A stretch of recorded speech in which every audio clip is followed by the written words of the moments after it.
I don't have the proper body shape for kimono. I made the padding in a pattern that she suggested, but there were a couple of issues that I personally had with it. And I want to use European style corsetry techniques to see if I can't make something that is comfortable to wear and gives me the correct kimono silhouette. And then I can tackle the back. My plan is to create a tufted back padding, which is to say similar padding to second bustle era Victorian, I believe that's correct, bustle pads, where opposite of Japan, Victorians wanted to have all the rump. I'm just going to take that idea and move it up here to my lower back. I'm going to include tufted eyelets as a way of creating ventilation because I have trouble with heat regulation. The tufted eyelets will provide shaping to the stuffing and provide airflow. I want to make sure that this is not a tutorial. I am no kimono expert in the slightest. I'm still even trying to wrap my head around what the different types of kimono are and what situation calls for what type of kimono. So I am definitely no expert at all. This is, however, me sharing my journey in trying to learn what works for my body. These are what I'm going to call my version 2 kimono padding. These are not my final version. I do plan on making more after this, regardless of how these turn out. This is basically my second mock-up, and I'll be able to take the things that I learned from making this mock-up and make a nicer version in the future. Not going to use any boning or anything more than just quilting and tufting for these versions, but I do want to see what it looks like if I incorporate boning and stiffer fabrics, such as canvas or coutil, into, say, doing the back padding, such that it is definitely really sturdy. But at the same time, there's another accessory worn with kimono called the obi-ita, which is a stiffened, usually modern ones I think are plastic, and fabric with some bias binding and a strap on it that you wear outside the kimono but underneath the obi, and that prevents the obi from getting squished vertically when you move around. And that might be the case of where I would use boning instead. Uppies? Good job. There. Oh. Yeah. I am, by the way, entirely winging this. I have no idea if this is actually going to work out or not.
I only need about half as much of that stuffing. I just held it up and it sticks out like, you know, a good 4 inches from my back, which it doesn't need to do.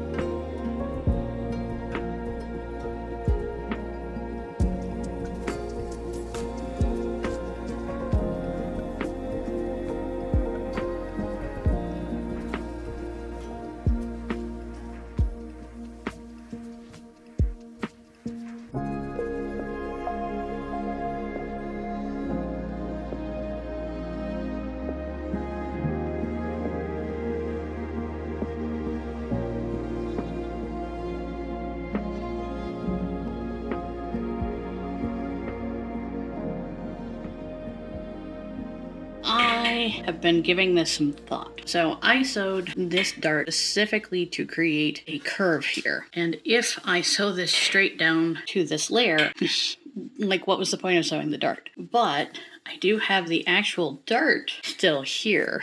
So what I'm thinking, and I wish I'd thought of this sooner, is to actually sew the dart to this layer and basically use the height of that dart to dictate how tall this channel goes. Which means I'm gonna have to sew that by hand because I don't think there's any way I can get the machine in here. And that's where, like, if I thought about this earlier, I could have done that as a first step and then come back and do the other channels.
Wanted to do a quick check-in. I have started doing some quilting, which you should be able to see here at the top. I'm not as big of a fan. I've got too much here.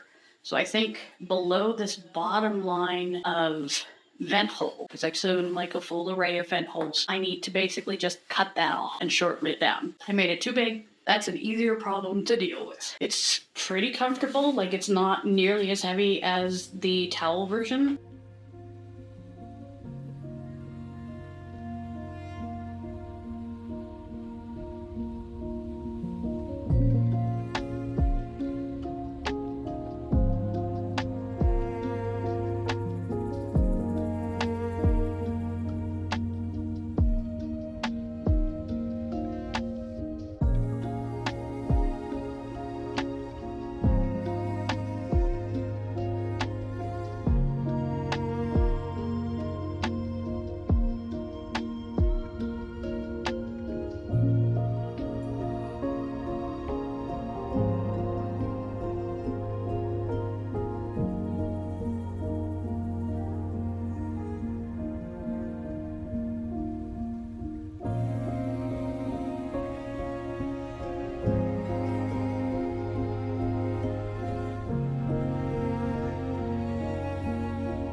It's okay, Opal.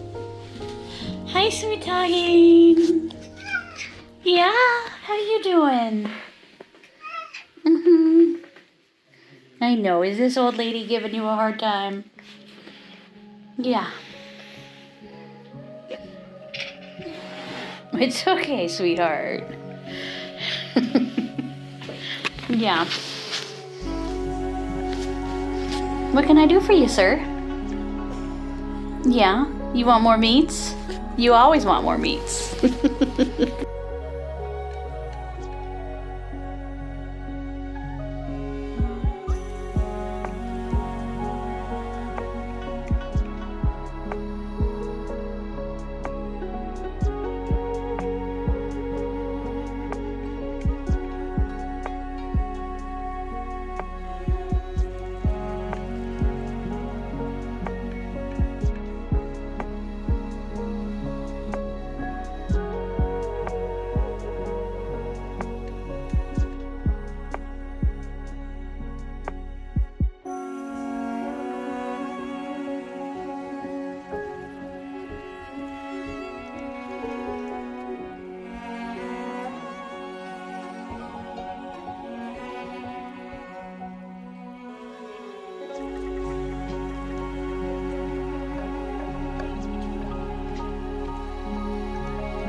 So I finished both parts. I went ahead and sewed some eyelets.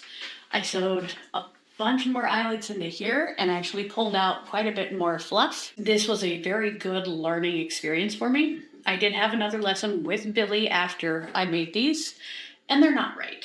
I need a lot more padding here on the top, right at my collarbone, and I need a lot less padding in the back. This is just far too bulky. I think that definitely does prove out the idea of doing the center batting on the back rather than doing this cabbage stuffed version, and maybe even having some boning or cording or something like a canvas layer to actually keep it nice and smooth. The top padding I'm definitely going to keep just as an idea of I like the silhouette that it gives me for other things, but for kimono it's not correct. And this was definitely a good learning experience. I think having the overlap come to a point here is really awkward. I think I need to have this angle come out a little bit further and then go straight down, and then maybe use some fan lacing or something so that it's a bit more evenly, not just pulling at just this one point. I'll definitely add in some lower padding here for under the bust line just to fill in that. Overall, I'm not mad at it. It's definitely a great learning experience. Learning that